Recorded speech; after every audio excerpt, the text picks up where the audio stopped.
What you can see here is over 200 Chinese fishing ships in the ocean. But these ships do not belong here because this part of the ocean isn't owned by China. It's owned by a different country. Now, I know what you're thinking. Why are there 200 Chinese boats fishing in another country's sea? Who told them to go here, and just how much fish are they stealing from other countries? But before I show you what they are doing here, I have to explain why they don't belong here. According to international law, every country owns the sea 200 miles from their land. So technically, these islands off the Philippine coast belongs to the Philippines. But China didn't care. Instead, they did something unimaginable. Satellite footage shows Chinese boats taking sand, putting it in the ocean, and building their own islands. Then, they put a military base on top of it, with an airport, hospitals, and even rockets. Then, they said all the sea around it belonged to China. And these Chinese boats continued to take millions of fish from Philippine waters. So the next question I asked myself is, how does this affect the average Filipino? Well, I saw a lot of ships, a lot of fish, and many hardworking Filipinos. Welcome to Mindanao, Charot! So what does the ice taste like? It's good. Nice. We make it soup. Yeah? In Visaya, sabaw, tinula. And every single fisherman that I met was working all day long to find the best fish to feed his family. But with Chinese boats stealing most of the fish in the region, every day they're catching less and less fish. And this made me think, how on earth can a simple fisherman like this compete with 200 giant Chinese fishing boats?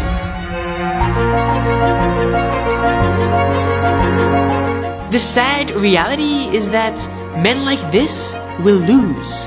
He will lose his fish, he will lose his income, and he will lose his ability to feed his family. In a world where superpowers like China bully other countries because they are more powerful, will be bullied by China. In the Philippines, the plurality system has been enshrined in the 1935, 1973, and 1987 constitutions. Under the 1987 constitution, all elective officials, president, vice president, senators, members of the House of Representatives, local chief executives, and local legislators are chosen by a direct vote of the people through a first-past-the-post system. The Philippine electoral system has generally been consistent throughout history. In China is one of the few current party-led dictatorships that does not hold national elections. The competitive nature of the elections is severely limited by the Communist Party's monopoly on power, restrictions on free expression, and government meddling in the elections. Under the electoral law of July 1, 1979, nomination of candidates for direct elections can be made by the Chinese Communist Party or CCP, the various other political parties, mass organizations, or any voter seconded by at least 10 other voters conducted by an election committee in consultation with small groups of voters. For discussing the comparative government of the Philippines and China. So let's start. Since the aftermath of World War II, the Republic of the Philippines and People's Republic of China have crossed parallel paths opposed one another government and its structure, the Philippines being a unitary, presidential, constitutional republic, while the People's Republic of China being a unitary, Marxist, Leninist, one-party socialist republic, but with a mix of Maoism, and a modern socialist reform market when it comes to their geopolitical or economic stand. The constitution of both countries were created on separate occasions. The Philippines in 1946, a year after of World War II, and the People's Republic of China was founded in 1949. After the Chinese Civil War against the Kuomintang, the Constitution was duly created 5 years after that.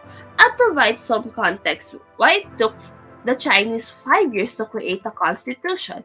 Before then, there were six Chinese states divided. Then it was unified in 1935.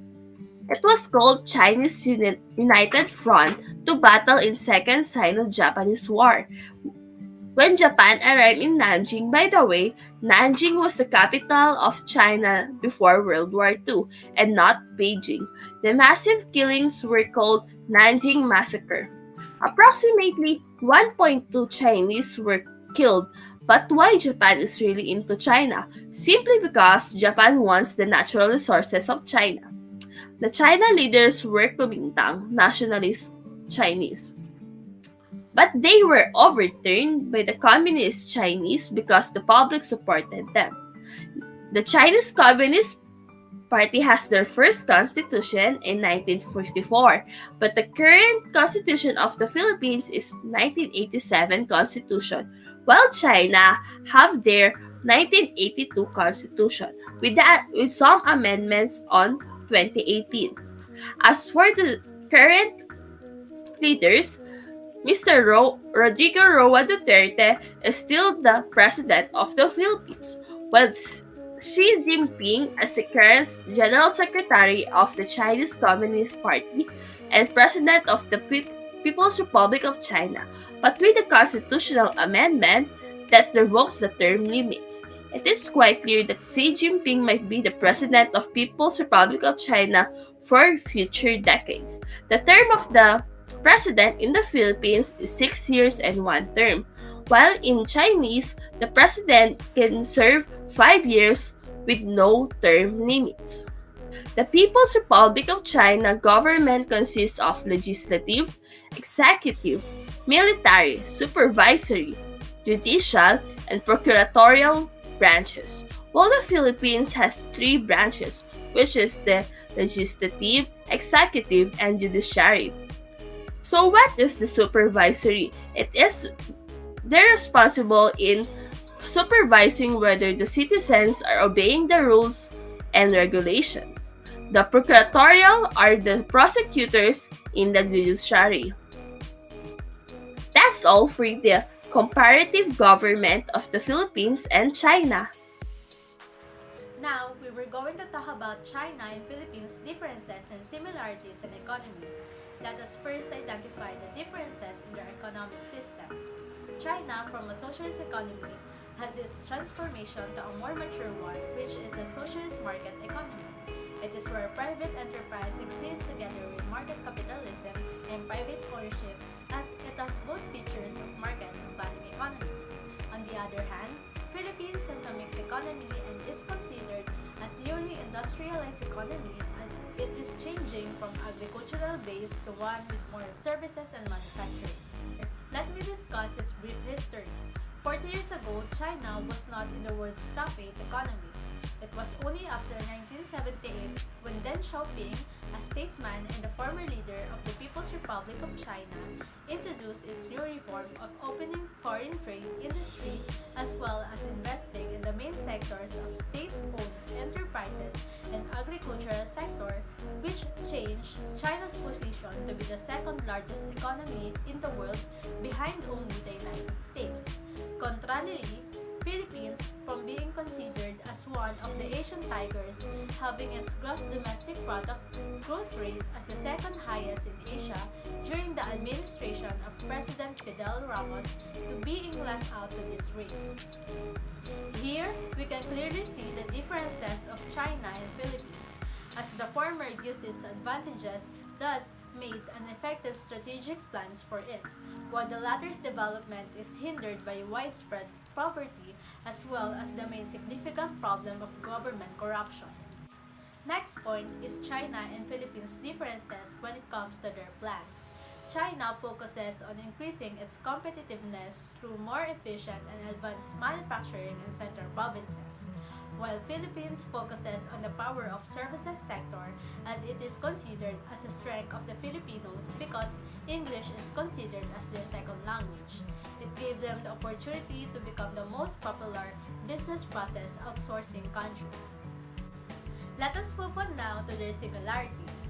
Both China and Philippines have services, manufacturing, as well as agriculture and industry as their leading industries.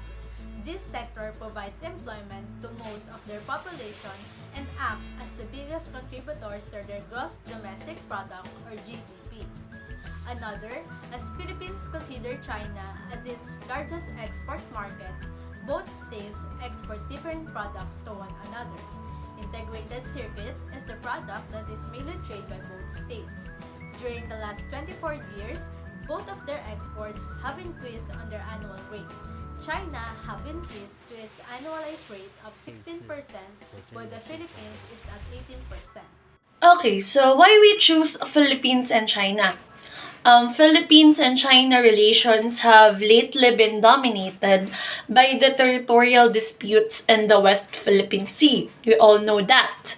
Although the territorial disputes have been in the spotlight for years, this should not hinder the two countries, the China and the Philippines relation, maintaining cooperation with each other. We all know that during this pandemic, our country and China help each other. They support each other. They give medical assistance with each other to fight this timely pandemic. And we all know that China remains the largest trading partner, the largest source of imports, the third largest export market, and the second largest foreign investor of the Philippines. Some of the examples of the products that we import in the country of China is banana, avocados, and other tropical fruits that has been served on the dining table of the Chinese families. And we all know that China and Philippines relation regarding with the government is strong enough because we all know that some of the investor here in our country came from China. So those factors are some of the reasons why we choose China and Philippines. That's all.